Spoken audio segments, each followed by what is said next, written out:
شكرا لك. اوس مهال چې موږ چیرته یو د دې مخکې چې زه ووایم تاسو کمنټ کې ولیکئ یو اټکل وکړئ چې دا کوم ولایت دی.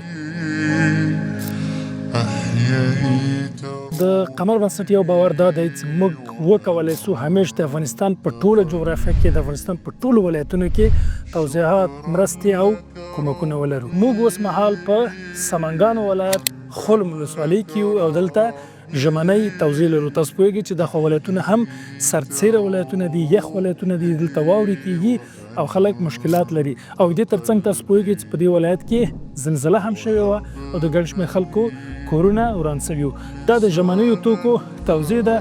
کمپلي دي پکې، جورابې دي، دستکشې دي، جمپرونه دي، ښځینه او نارینه مختلف شیان دي تر څو دوی وکولی سي دغه ژمي کې ترې استفاده وکړي او ګټه ترې واخلي. قمر بنسټ تل هڅه کوي د افغانستان په مختلفو ولایتونو کې په مختلفو مهمو او اساسي برخو کې توضیحات، مرستې او کومکونه ولري.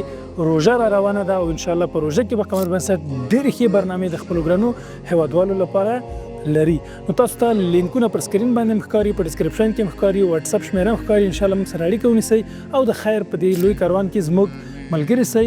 جزاک الله خیر. السلام علیکم ورحمة الله.